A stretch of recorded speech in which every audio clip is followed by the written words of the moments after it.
Time now for Michigan's #1 outdoor radio show, Mike Avery's Outdoor Magazine. Outdoor Magazine is brought to you by Jay's Sporting Goods, the Yider Insurance Group, Forward Corporation and T.R. McTaggart, Angler Quest Boats, Security Credit Union, Garber Chevrolet, and by Michigan Brand Meats. Now, here's Mike Avery.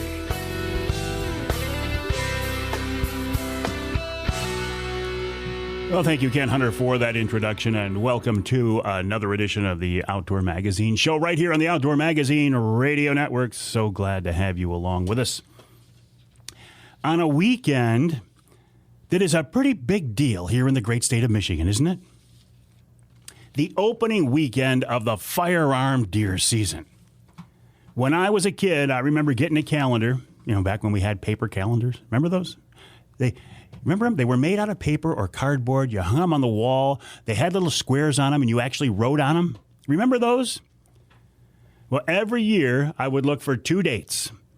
December 25th, and I would circle that and see what day of the week it was. And November 15th, and I would circle that and see what day of the week that was. Because in my young mind, those were the 2 most important days of the year. And it still is a big deal, right? Not, in my opinion, not as big a deal as it used to be. Used to be, when I was a kid growing up, because we weren't bow hunters, bow hunting wasn't that big of a deal yet. There was no bow season. There was no early doe season. There was no youth season. There was no liberty hunt. There weren't any of the other special early hunts that we have today. Now, I have nothing against any one of those hunts or any one of those seasons, but I do think that every one of them serves to diminish the celebration of November 15th in some way.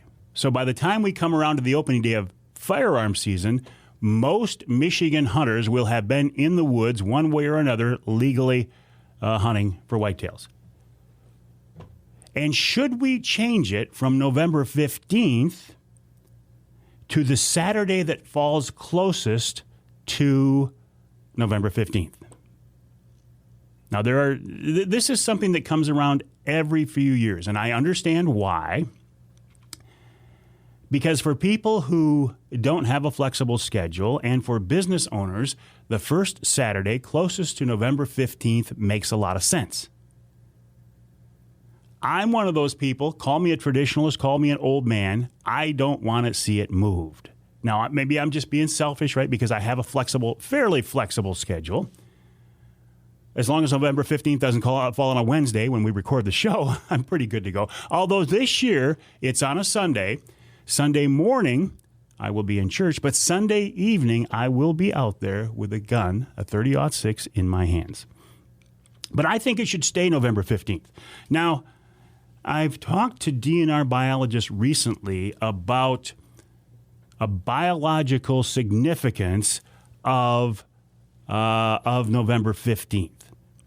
And the biologist I talked to today says, no, it's no big deal, doesn't matter. Now, years ago, I'm talking 20, 30 years ago, I asked the same question to the biologist back then, and they said, well, there's a reason. They said there's a reason we have it November 15th and not earlier. Because by November 15th, most of the does that are going to be bred during the early rut are bred by then. And if we move it up too much, we could interfere with that rut, that breeding, by bringing a bunch of firearm hunters into the woods. But back then, there were a bunch more firearm hunters than there are today. So I like it being November 15th. Now, the weather doesn't look like we're going to have snow for the opening day, at least in the lower peninsula. In fact, I was sitting in a tree stand, Tuesday night before the front came in, and it was 72 degrees. Woke up the next morning and it was 41 degrees. and on that Wednesday, that would have been the day to sit in a tree stand. But Wednesday, I was in a studio recording this radio show. I was convinced that by the time I got into the studio here this week to talk about my hunting adventures, that I could continue my perfect story, or my story of having a perfect season and not seeing a deer in the woods while hunting. I ruined it, though. I saw a deer. A couple of nights ago, I was out there and I jumped a doe and 2 fawns as I was walking into my stand. And then right at dark, I had a deer move across a clearing about 60 yards away. It didn't look like a big-bodied deer, but I didn't get a good look at it. It was, way out of range of my recurve. And again, it was getting pretty dark. And then I heard him go, okay, that's a buck. So I actually saw a buck while hunting. Didn't get a shot at it. Too dark, too far away. But it ruined my perfect season of not seeing a deer in the woods. I went out the next night, jumped a couple more fawns on the way in, and never saw a deer while hunting either. So now, as we're recording the show, I will not be back in the woods now until the opening day of firearm deer season. I'll go out there Sunday night to a piece of property that we recently have access to. Picked it up just in September. But the cool thing about this is I'll be out there. My son James is going to be out there. My grandson, my granddaughter Addison's going to be out there. And I think my grandson Trent's going to be out there. So 3 generations of us out there in the woods enjoying this celebration of deer hunting in Michigan. And this is what I constantly preach. The history and tradition of the outdoor lifestyle here in the great state of Michigan, and there is no bigger part of that history than the opening day of firearm deer season. Even though it's not as big as it used to be, it's still a very, very big deal. I remember when I was a kid, growing up on the west side of the state. Again, I would circle the opening day of gun season and Christmas, but my dad was a sergeant in the Kent County Sheriff's Department, and we lived in northern Kent County. We had some property, we had some woods, and there were a few deer around, not like there are today. But some of his friends from Grand Rapids would come up. I think a couple of the deputies would come up, and there was a baker friend of his who owned a bakery, obviously. A baker owns a bakery, yes. But he would come up with a couple of great big boxes of the freshest, most delicious donuts and rolls and everything that you can think of. And that's one of my best memories, aside from sitting out in the woods, of the opening day of firearm deer season. And I also remember back then, we didn't know anything about deer. At least I didn't know anything about deer. Not that I do now, but even less then. Didn't understand what rubs were.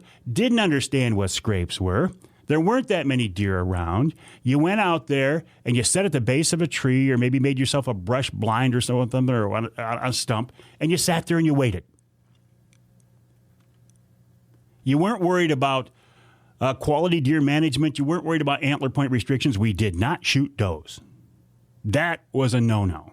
My dad used to get doe tags just so he could burn them and not use them. Now, obviously, we know today that all of those things were not the best for the deer herd. We need to shoot does, but we didn't know that back then. Back then, if you saw the old brown, it's down. Oh, yeah. If you saw a racked buck, it didn't matter if it was a spike or a 1.5-year-old 8-point, you were proud of it. And that, I do miss that. I do think that we should be proud of what we harvest these days. And all too often, people are not. They're apologetic. They're saying, oh, well, he's not the biggest one I've ever shot. But listen, if you're going to pull the trigger on an animal, do not apologize. If you're going to apologize, think about it beforehand and maybe not take that animal. If it's not an animal that you're going to be proud of, maybe you should hold off. Or maybe take a doe. There's nothing wrong with shooting a doe. A big old matriarchal doe is the hardest critter in the woods to kill other than a mature buck. These old does that have been around for a few years and been through a few seasons, they're an awful lot smarter than a 1.5-year-old buck. A big old doe is indeed a true trophy. But I hope you get a chance to get out. I hope you have a chance to get out this season, enjoy the experience, celebrate the history, celebrate the tradition, play a big role in wildlife management, because we as hunters are the way the DNR controls the deer population. Now, you can agree with them or disagree with them, love them or hate them, but we are the tool that they use. You can't rely on car deer accidents to knock down the size of the deer herd, right? Hunters are the way to get this done. Oh, what else? I want to talk a little bit about my wife, Denise, and her sister, Diane, in a CPL class that they took. Their first, not first, but early experience with firearms. I don't have time to get into that now. I will talk about that later. I find it very, very interesting. I think it reflects a general interest, an increased interest in firearms, an increased interest in hunting, an increased interest in self-protection. We're seeing this backed up by the sales numbers. I want to talk a little bit about that. And remind you, too, Wednesday Night Live, every Wednesday night, obviously, on my Facebook page, my YouTube channel, and my Twitter feed, 7 o'clock, we will do a Ham for the Holidays giveaway with our friends from Michigan Brand Meats. Nick Grillo will join me and call our winner there. So join me at 7 o'clock. Reminder, too, check out the website, MikeAveryOutdoors.com. You can always get in touch with me if you want via email. My email address is Mike@MikeAveryOutdoors.com. Mike@MikeAveryOutdoors.com. Feel free to reach out to me. To any questions, comments, criticisms, that's fine. This week on the radio show, Scot Kietzman of Linwood Taxidermy, Dean Hall from Sportsmen Against Hunger, and Tom Campbell of Woods-n-Waternews. That's in hour number 1. We got a packed hour number 2 and hour number 3 as well. Stick around. Glad you're with us this week right here on Outdoor Magazine.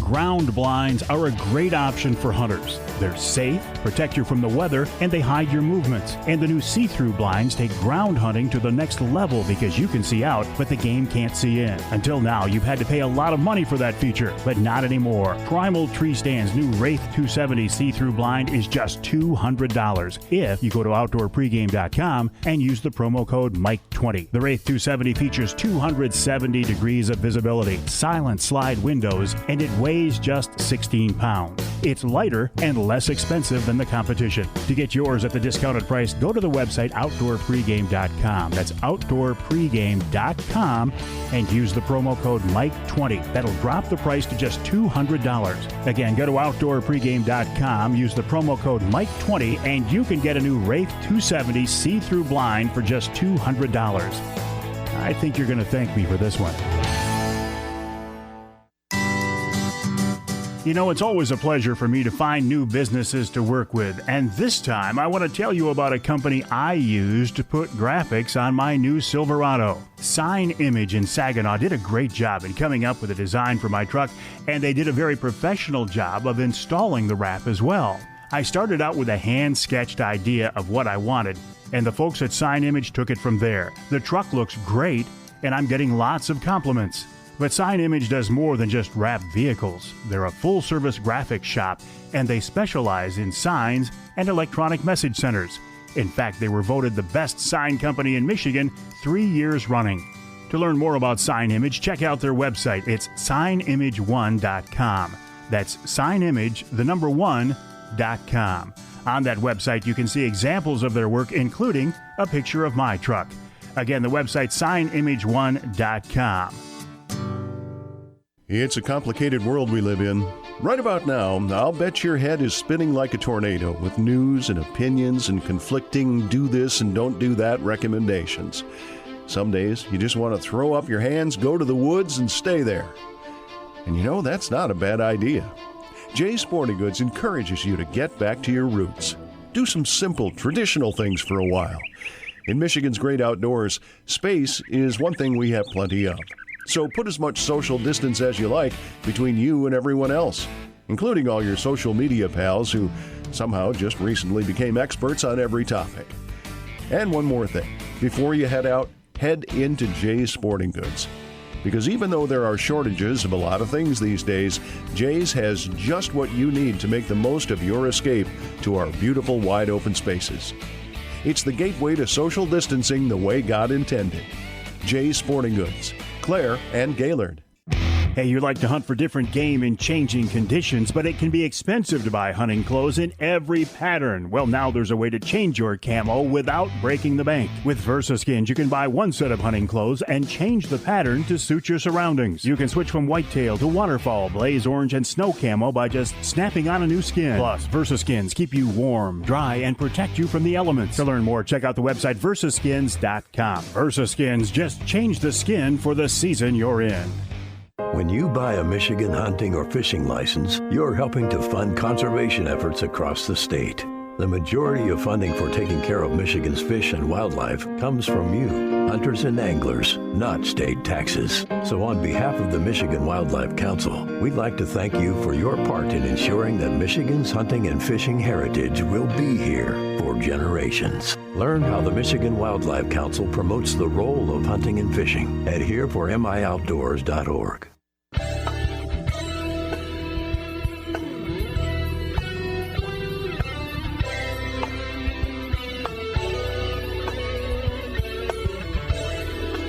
You can hear the Outdoor Magazine show in Alpena on WZTK, that's 105.7 FM. You can hear us in Tawas on WIOS, AM and FM, 1480 AM, 106.9 FM. And north of the bridge in Newberry, WNBY, 1450 AM. This segment of Outdoor Magazine brought to you by MUCC's On the Ground program. OTG is a program to improve habitat for fish and wildlife across the state. For details, check out the Michigan United Conservation Club's website, mucc.org. That's mucc.org. All right, this is the opening weekend of firearm deer season. Why do we hunt? We hunt because it's fun. We hunt because it's biologically sound. It's biologically necessary. It's the main method of wildlife population management. We hunt to put food on the table, and we hunt for the experience. We hunt for the memories. Now, I think one great way to preserve those memories is by taking your trophy. And by trophy, I don't mean a 10-point, 140-inch buck. I mean whatever is a trophy to you. A small buck, a big buck, a doe, a first deer, it doesn't matter. But taking it to your local taxidermist. That way, you can look at that mount on the wall from now as long as you're around and remember the hunt and share that experience with others. Scot Kietzman is with Linwood Taxidermy, linwoodtaxidermy.com, and he's with us now on the Outdoor Magazine phone line. Scott, welcome to the show. How are you? Hi, Mike. I'm doing good. How are you? Good. Listen, how has your early season been? What are you seeing come in the doors there at the shop? Early season, right from the youth hunt to present, to right up to yesterday, has been pretty amazing. As far as if we just talk whitetails, just shoulder mounts alone, people come in and get deer mounted. We're up double compared to years past right now. Oh, that's wonderful. Now, are you seeing bigger deer, or are there more people out there, or I mean, what do you attribute the increase to? Bigger deer for sure. I think there's this trend of let them go, let them grow thing. Is really taken off in a lot of areas. I'm seeing really nice bucks come out of areas that haven't in the past produced large bucks. Typically in the past it was southern Michigan. I got a lot of big bucks out of southern Michigan. I'm getting a lot out of Ogemaw, Aranac, Scota, up in the areas that are heavily hunted, that are typically your 1.5, 2.5-year-old deer that get shot. There's obviously some stuff going on up there that it's working, because they're bringing some really nice deer in from up in them mid-Michigan counties that typically haven't in the years past produced large bucks. But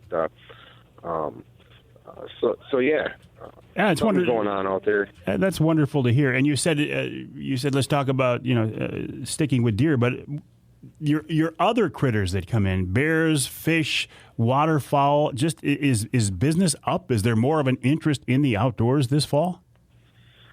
I think so. We're starting right back from turkey season. We had a phenomenal turkey season. I took in more turkey mounts this year, and fan mounts and beard and tails, things like that, than ever. Trout, we do everything. If it swims or flies or crawls, we'll mount it up. trout season was phenomenal, and that absolutely, I believe more people are out doing this thing, hunting and fishing, and I think a lot of people are working from home right now, so they have a little more time on their hands, things like that. But yeah, it's everything's up. Ducks, fish, everything's up. Oh, that's wonderful to hear. Let's talk about whitetails here for a minute. And again, I'm one of those guys who says it doesn't have to be a record book buck to get it mounted. Whatever is a trophy to you is a trophy. But what can we do in the field, Scott, to make your job as a taxidermist easier to make sure we get the best mount possible? Yeah, and I can go on for hours about that, but well, we've only got a few. We've only got a few minutes. Right. The main thing is have a plan. That's what I tell people. Have a plan. There's those guys out there that they know the deer they're going to shoot on opening day. Okay, I think the majority of us don't know that, but have a plan. Know how you're going to get an animal out of the woods. Know where you're going to take it. Who's going to process it. If you can do it yourself or whatever. But think about that before you just tie a rope around his neck and hook him to the back of your four-wheeler and yank him out of the cornfield. So the best thing to do is just care for the animal. No ropes around the necks. Try not to hang them from the neck. Don't drag them by the neck. If you can carry them out on an ATV or UTV or in the back of a pickup or something like that, that's always best. Just stop and think. Don't lose your mind when you have this big buck down, and just hurry up and get him out of the woods. Get help. Treat him like a trophy. Care for him, and try to do the best you can to get it to your taxidermist or to a processor within 12 to 24 hours, and keep it cool. If you can't get it to your taxidermist after it's been skinned out and ready for a mount, you need to get it into a freezer, not a cooler, a freezer, and get them froze up until you can get to your taxidermist. How much I'm guessing a shoulder mount is probably the most popular mount you see there at Linwood Taxidermy?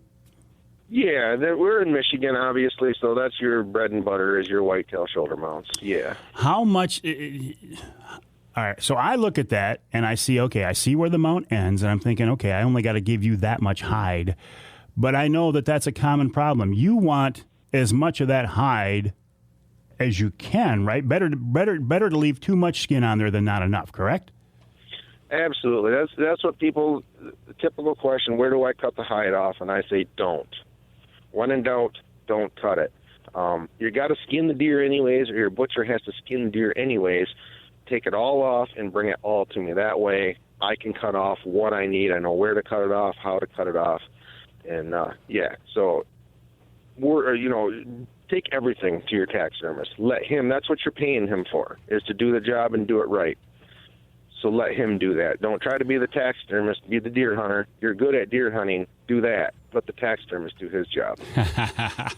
I like that. That's a good way of looking at it. I didn't shoot your deer, so don't tell me how to mount your buck. Exactly. Although you do want to get, obviously, you want to get the hunter's input because you want to pick the pose, you want to pick the mount that fits them best and their budget. But what are some of the options? We talked about a shoulder mount, but there are other ways to go too, right?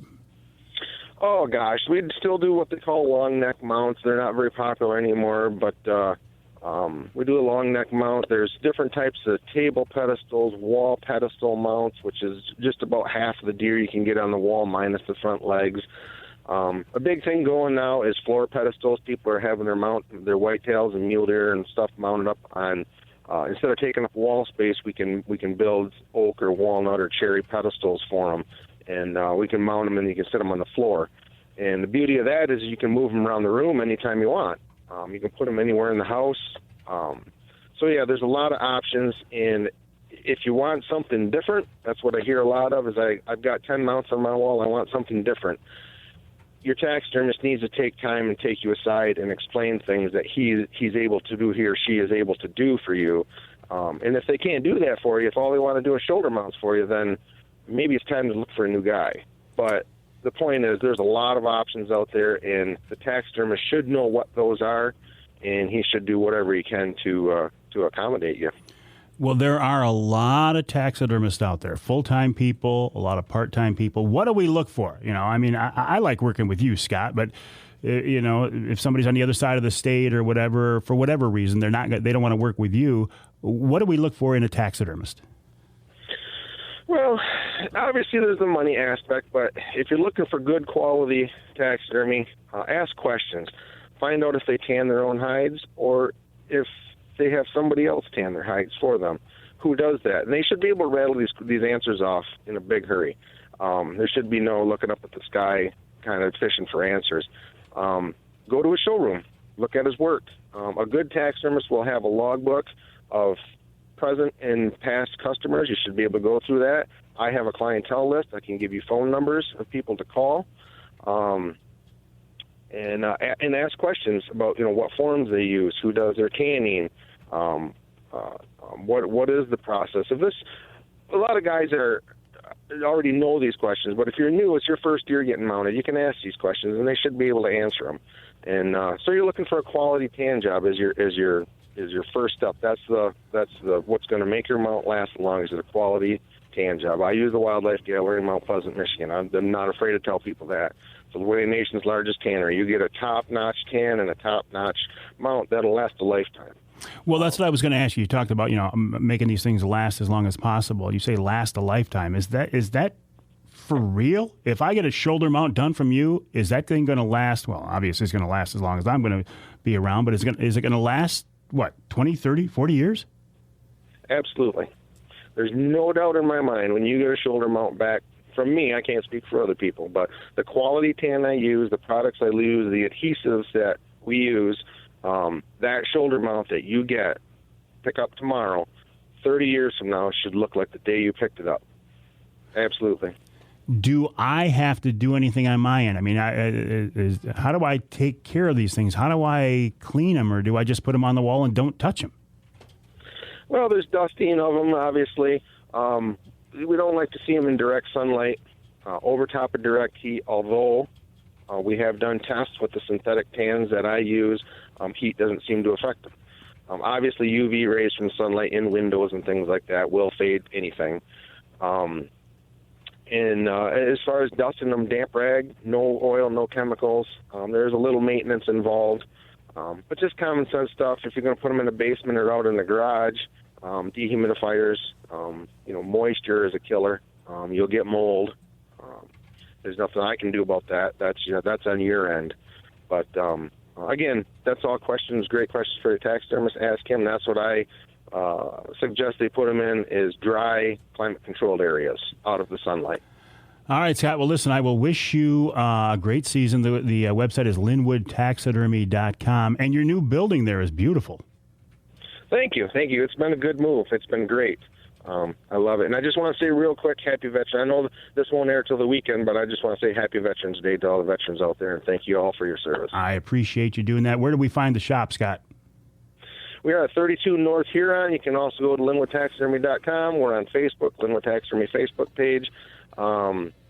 Right in downtown Linwood at the light, where Huron Road, which is also M13, the Linwood Road, right where it crosses them, right there at the light. All right, Scott, thank you for the input, the advice. Again, have a great season. Scott Kietzman of Linwood Taxidermy, linwoodtaxidermy.com. We'll take a break here in the Outdoor Magazine show.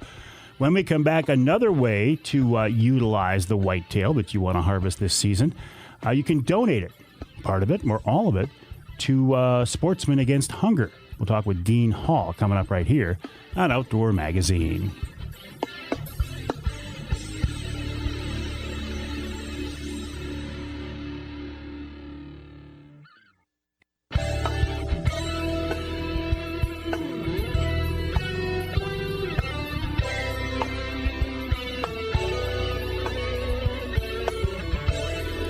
You can hear the Outdoor Magazine show in Traverse City on WTCM, and that's 580 AM.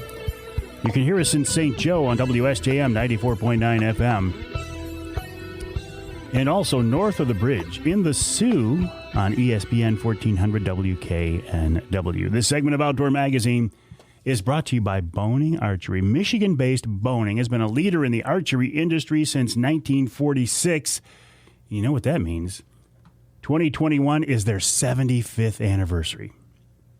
How cool is that? That is really something to be proud of. Since the early days when Roland Boning invented feral tight to more modern innovations like the Blazer vanes, Boning archery has been right there at the forefront of archery, target archery, bow hunting as well. Big celebration planned for next year. We'll keep you informed about that as the details come up. But I'm really happy, really proud to work with Boning. You know I love Michigan-based companies, and if it has to do with bow hunting, all the better. Check out the website, boning.com. That's B-O-H-N-I-N-G, boning.com, Boning Archery. While you're online, of course, my website, MikeAveryOutdoors.com. And check out this website as well, Sportsmen, and it's M-E-N, sportsmenagainsthunger.org. Sportsmenagainsthunger.org, a great way for you to do something good for other people. Dean Hall is with Sportsmen Against Hunger, and he's with us now on the Outdoor Magazine phone line. Dean, welcome back. How are you? Very good, Mike. Good morning. Hey, we got you at deer camp, didn't we? Yes, you do. As a matter of fact, if it's a little windy in the background, it's because the only way I can get signal is standing up over by the 2 tracks. So. No, you sound good. How's your season going, Dean? Having a great set. We've only taken 1 deer so far, but it's all about hunting and camaraderie and getting out there. So absolutely, you can only do what you can do. Yep, and just have a good time. And if we are blessed with a harvest, I love what you guys stand for. Is hey, why not share some of that with people who could use some help? Tell me more about the program. Yeah, so we started in about 1991, and we've been increasing our donations from hunters, and our processors have been doing an awful lot of work. And just to give you an example, from October 1st, 2019 to the end of September 31st, 2020 is our collection year. We had over 85,000 pounds of venison that was processed and donated. It went to 31 different counties out of 35 different processors, and basically distributed to 95 different agencies throughout the state that created up to 342,056 hot meals. That's wonderful. That's wonderful. How do we help out? If we decide we want to donate an entire deer or just part of it, what do we do? How do we get the venison into your hands or into the appropriate hands? Okay, you could look up our processor list on sportsmenagainsthunger.org, as you had mentioned. There's a hot link to our processor list page. There's also a drop pin map so you can see where the processors are located. Just take the deer in there, tell them that you're donating either the whole deer or just a few pounds to Michigan Sportsmen Against Hunger. If you donate a whole deer, there's no cost to the hunter. And they process the venison into burger, and we reimburse the processor. As a matter of fact, we have a couple of events there coming up. Jay's is in their 3rd annual year of helping us out. The DNR, Michigan Department of Natural Resources, Food Bank Council of Michigan, and Michigan Sportsmen Against Hunger is working with Jay's over at the Clare location. They're having a deer collection drive, and it's on the 16th, 20th, and 21st. Of November from 10 to 4. Oh, that's wonderful. That's wonderful. Everything about this program, Dean, is good. It's positive. You're doing something good for people who need some help. You're putting hunters in a positive light, which is increasingly important these days. And you're making sure that, that this venison, this is a great resource, just doesn't go to waste in any way. So kudos to you. Well, I mean, we all work together, and within all actuality, everybody that voluntarily donates at the point of a hunting or fishing license sales to the Sportsmen Against Hunger Fund, they're paying for this. And last year it was over $115,000 was paid for by mostly $100 that were voluntarily donated to pay for the processing of these deer. So, I mean, that's outstanding. So, again, the website is sportsmenagainsthunger.org. If you go there, you can find a list of processors. Then what do we do, Dean? And basically just call the processor, let them know that you're going to be bringing a deer in, donate the deer, take the deer to that processor, tell them you're donating it to Michigan Sportsmen Against Hunger, and it's no cost to the hunter for donating a whole deer. And there's no problem on the receiving end. These agencies who get this, there's nobody who said, look, we don't want any part of this because it's hunters or anything like that. Everybody's all good to go on this, good to go with this, I would hope. Well, everyone's great to go. Meat is something that shelters, pantries, and food banks have a very hard time getting because it's so costly.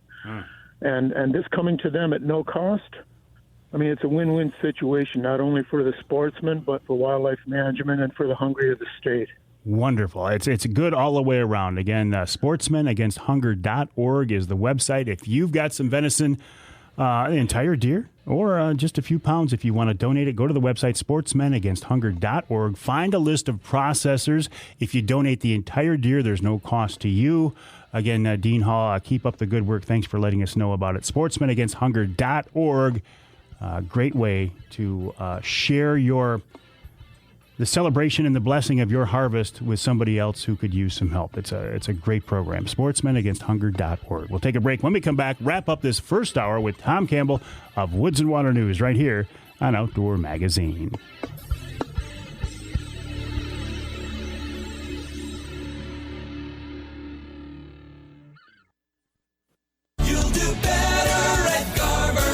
At Garber Chevrolet in Midland, Saginaw, Linwood, Caro, and now Chesaning. We're better for a reason. Like Garber's low price guarantee. Get incredible everyday low prices on a new Chevy Equinox, Silverado, Traverse, or Trax. Think you found a better deal somewhere else? Bring it to us, and we will beat it. Getting more options and choices is always better. And Garber's combined inventory is the Great Lakes Bay region's largest selection of new Chevrolets. Browse online at GarberChevrolet.com. Then use our Buy From Home feature to purchase entirely online. And Garber Chevrolet's customer service is in a class of its own. We always put your needs first. Better prices, better selection. There's a reason why you'll do better at Garber Chevrolet in Midland, Saginaw, Linwood, Caro, and now Chesaning. Home with a low price guarantee. Online at GarberChevrolet.com. Chevy, find new roads. You'll do better at Garber. Have you tried the Mike Avery Hunter Sticks from Michigan Brand Meats?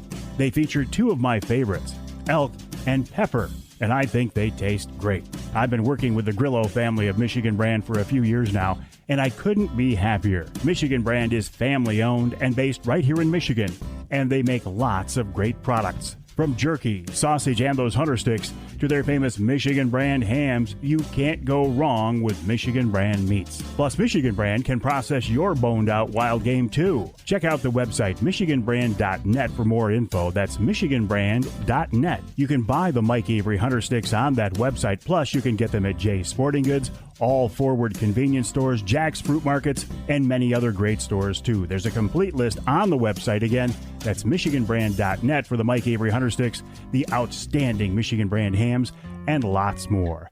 michiganbrand.net.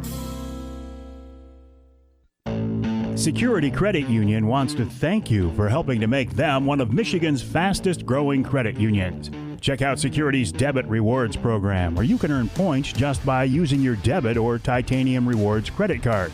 Redeem those points for great gifts and merchandise. Or how about the Save to Win account? That's a Security Credit Union account that gives you all the benefits of a traditional savings account, plus the chance to win big. Every $25 you deposit into this share certificate earns you an entry into the monthly and quarterly drawings. The more you save, the more chances to earn, up to 10 entries per month. You'll build up your savings, earn interest and dividends, and have a chance at multiple prizes. And remember, Security Credit Union loves to work with outdoorsmen and women, and they can help you with your next outdoor adventure. Check them out online at securitycu.org. That's securitycu.org. Federally insured by the NCUA. The folks at Yider Insurance Group know you have lots of money invested in your hunting and fishing gear, and they want you to be protected. The Yider family has been in the insurance business for more than 75 years, and they build a reputation for taking great care of their customers. As a full-service agency featuring auto owners insurance, Yider can insure your fishing and hunting gear, your boat, snowmobile, ATV, and trailer, just about everything you depend on for your outdoor adventures. Yider also specializes in protecting outdoor-related businesses, From fishing guides to shooting ranges, anything for the great outdoors. The folks at Yider can help you because they're hunters and anglers themselves, and they know what we need from an insurance company. For more info, go to their website, huntingandfishinginsurance.com. That's huntingandfishinginsurance.com. Or call them toll-free at 800-975-6473. I trust the Yider Group and auto owners for all my insurance needs. Because with Yider and auto owners, you've got friends in the outdoor insurance business.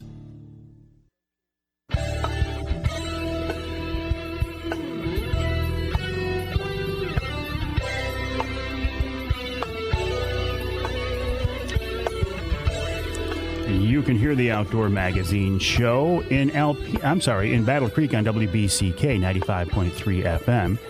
You can hear us in Caro on WKYO 1360 AM and 92.1 WIDL.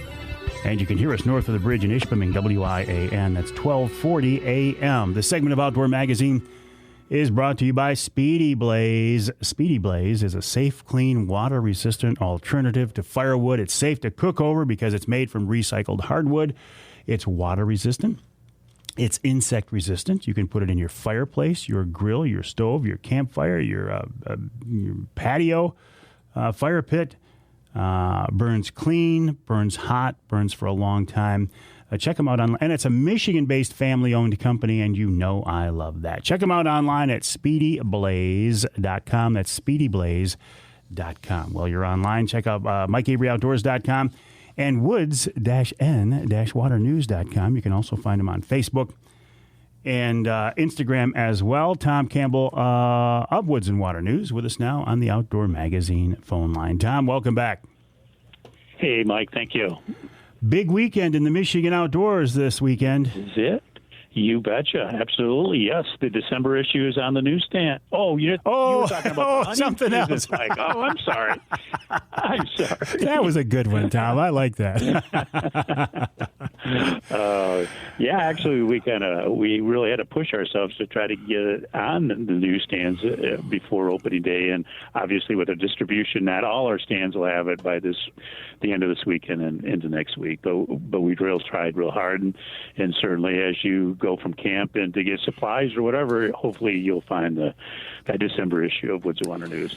Talking about opening day and firearm season here in Michigan, over the years, it has really changed, hasn't it? In a lot of different ways. And I want to get your thoughts on that. Yeah, it sure has, Mike. I mean, probably one of the biggest high we see in Woods and Waters is it's kind of gone away from just being a guy's thing. That's how it was when we grew up. It was the dads. All the dads went up, and now it's not only changed to where the youngsters are going up, but it's a whole family affair. I mean, the entire family is going to deer camp now or creating deer camp, and that to me is so great. I mean, to share that with everybody in the family, that's certainly pretty cool, and it sure can't hurt recruitment. That's for sure. Yeah, I don't think we get the migration north of hunters like we used to. Now that we've got a good deer herd in southern Michigan. There are still deer camps in the North Country, but not like there used to be. At least from my perspective. Yeah, exactly right. I agree 100%. A lot more people are staying home, and unfortunately, you can see it with some of the smaller businesses. I remember those small motel cabins that would sell a year in advance for deer hunting that were, and now they lay vacant in the northern part of the states. It's kind of sad for that part. But yeah, you're absolutely right. With the deer herd in southern Michigan, so many people are staying home. Some people are even coming downstate. My dad used to wait in line at the Straits of Mackinac before the bridge was there to take the ferry across, and they'd wait for hours to get across. Isn't that incredible? Yeah, all those stories. I just love them. Yeah, they are. When you look at our deer herd now, I feel like there are more big whitetails in Michigan than there were when we were kids growing up. Absolutely. I think and again, I remember back in the day that you were almost kicked out of camp if you thought about shooting a doe. Oh, yeah. Our deer management has come so far. We now understand, and so that has changed so much. And so, yeah, exactly right, Mike, for sure. Yeah. It's wonderful that even, well, maybe especially in today's world with everything that's going on, we have this history and tradition of deer hunting in Michigan we can take advantage of and be a part of it and celebrate something positive. Let's talk about that December edition, though. What are we going to find in that, Tom? Absolutely. Well, you can't miss the cover because there's 6 beautiful bucks on that cover that people have taken during the archery season. So it should catch your eye real quick. It's loaded with a lot of, and we've got a lot of, we're finished up with still a lot of youth hunt trophy photos in there. So there's a great deal of successful hunters in the issue of the December issue. And of course, we're hitting that late season as well for deer season while we're talking about it. I mean, we couldn't have a December issue without a Bucksummer story and late season strategies. And we've got several of those from Kenny Darwin to Jordan Brown to Darren Potter. So they've covered that real well. And of course, we're not neglecting the water. Mark Romanak says, hey, walleye fishing isn't over yet. And here's what you can do. And this is the time of the year you want to catch a big walleye. This is the time of the year right now. So he covers that. And we would be, silly if we didn't already hit that ice fishing, those first steps. Mark Martin tells us, hey, get prepared now while you got time. So when the ice does form, you're ready to go. And he covers that real well for us as well. So as always, we try to, 90 pages of everything the outdoors. We try to hit it all if we can. Well, you do a great job. I don't know if you can ever hit it all in a state as lucky as we are here in Michigan, but you guys do a great job, Tom. Tom Campbell, Woods and Water News, the website woods-n-waternews.com. Check out the December edition showing up on your newsstands this weekend. You can always find them online as well. We'll take a break here for the top of the hour. When we come back, Ed Beckley checks in from deer camp, but he's talking about whitefish fishing off the piers here in the great state of Michigan.